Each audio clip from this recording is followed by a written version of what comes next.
Okay, I just finished an awesome trail ride, and I'm gonna have to service my machine and do some maintenance on it. So on this trip, this tire went flat and I ended up ruining the tire, and we'll take a look at that.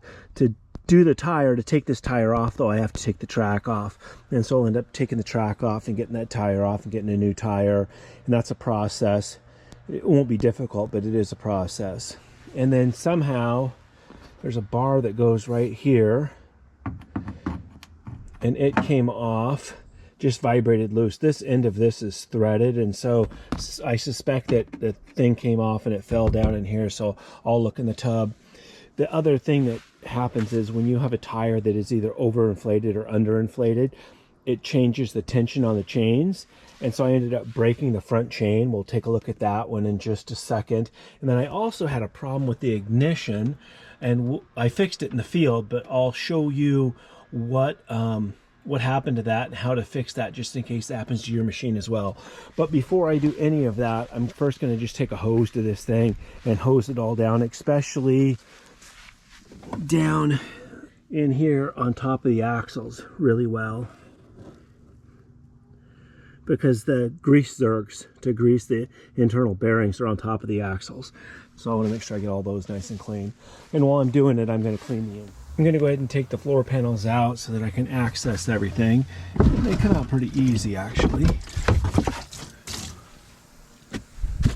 And then this front one and this front one comes off easy, but you have to take the bottom one out first.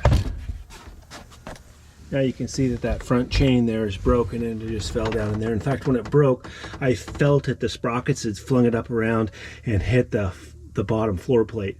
And so you could feel that break, and you could hear it break. And so I'll go ahead and get that fixed. And then this back one just comes out here,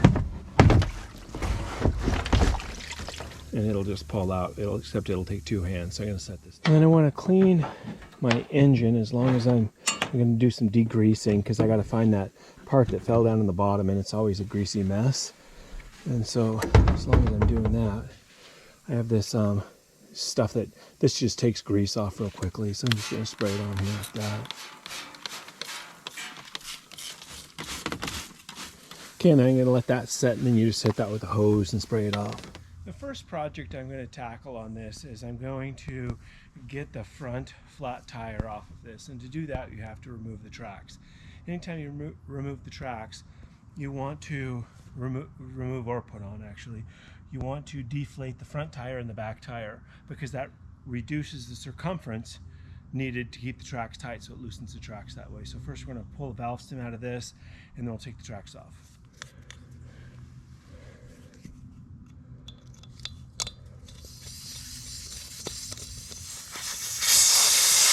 And with that pretty much deflated now, I'm going to go ahead and put this back in there, the valve stem, so I don't lose it. Now on the hinge,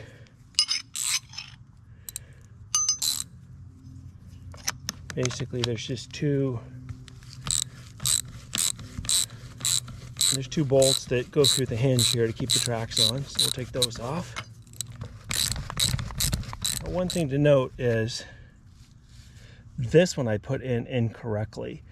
The nut should always go on this side, because if this comes loose and this bolt starts coming out, it'll tear up your pan, and so it should actually go the other way. Now with both of those nuts off, the pins won't come out because you've got to pull the tracks together just a smidge. So I'm going to use the same method that I used to put them on. I have a ratchet strap here that feeds into itself.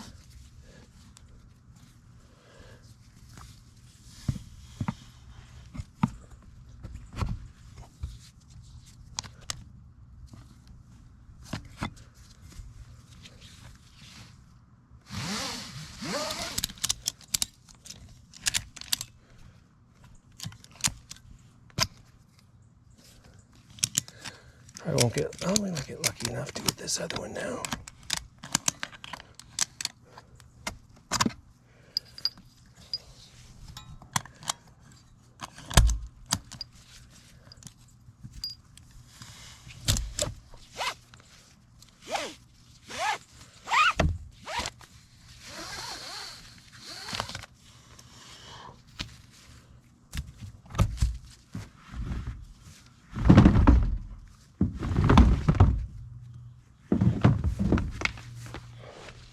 Now what I've done is I've pulled this ahead. Here's the track. So the back tires are just a hair higher. This tire sits about, probably an inch taller than the other tires. Anyway, the front and the backs are just up a little bit. And since that chain's broke, you can just spin the silly thing.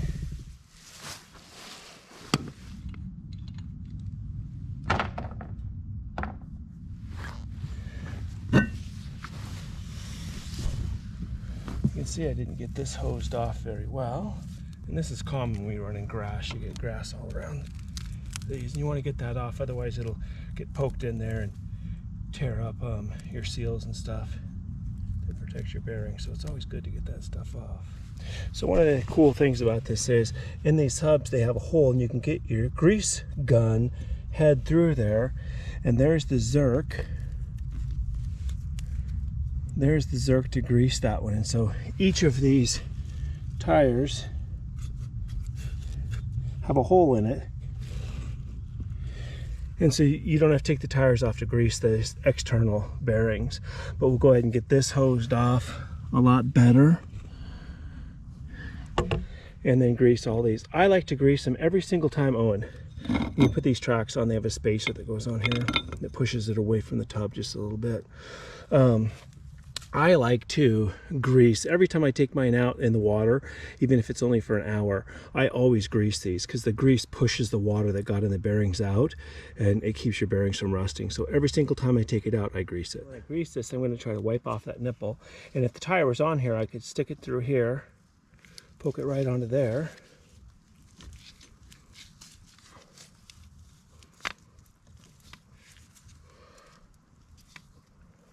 I'm going to put about 5 pumps in it. And lots of times what I'll have to do is spin the tires or drive it forward to get it off, especially the front, all 4 corners. Okay, with all the outside bearings done, then I'm going to do the inside. Each tire has an axle that comes through and has an inside bearing here. So I'm going to grease all the inside bearings. This is the back. You can see there's 4, and there'll be 4 in the front. In addition to that, while I'm doing that, I'm going to look right here at every one of these bolts and at least visually inspect them. This bolt holds the axle this way. These can come loose and the axles go out, so you want to inspect that. And then on each of these chains there's a master link, and I'm going to find that master link and make sure that it's still in good shape. And so every time I service my machine, after every trip, I always check this, look for the master links, and grease every single Zerk. There's a couple other Zerks we'll look at in a bit.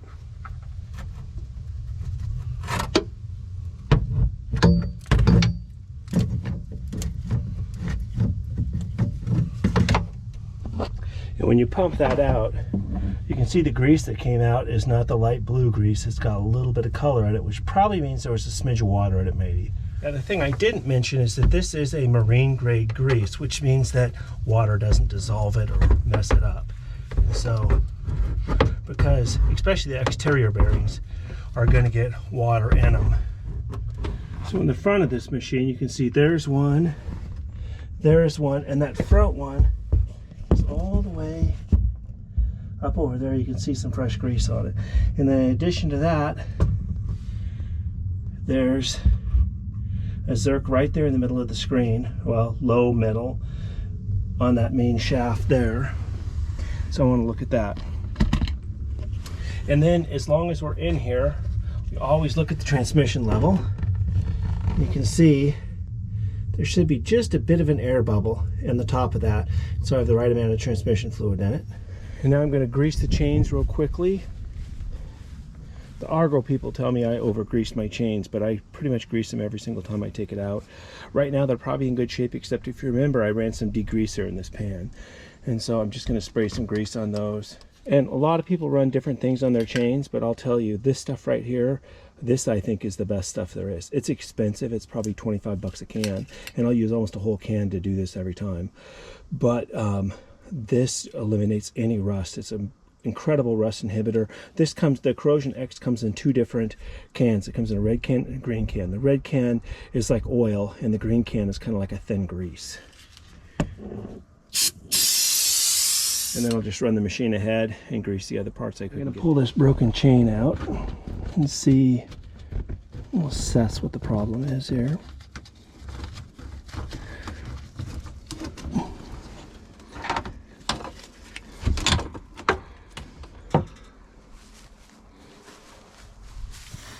Ooh, look at that. You can see it boogered that up. And so we're going to have to do a little bit of fixing. So this chain is the one that's broke and boogered up. It's boogered up enough that I'm going to put this other chain on. This is a spare chain that I have.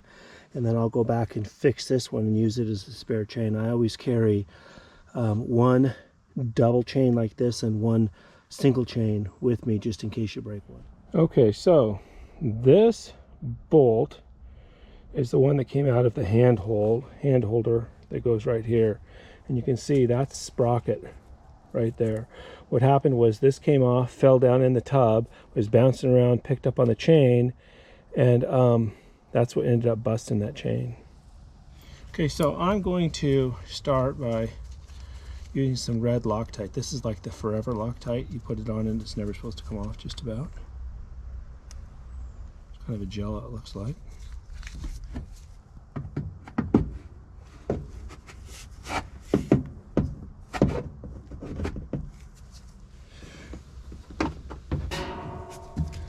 Okay, there we go.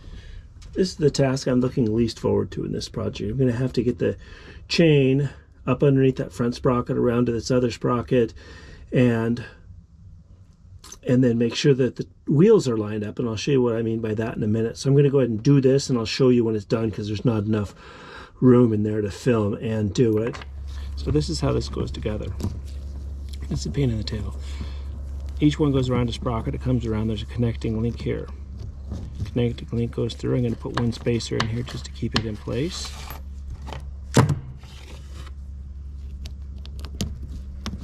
Okay, now push this back even. I'm going to roll these two back into place here. Then I'm going to put another spacer down through here.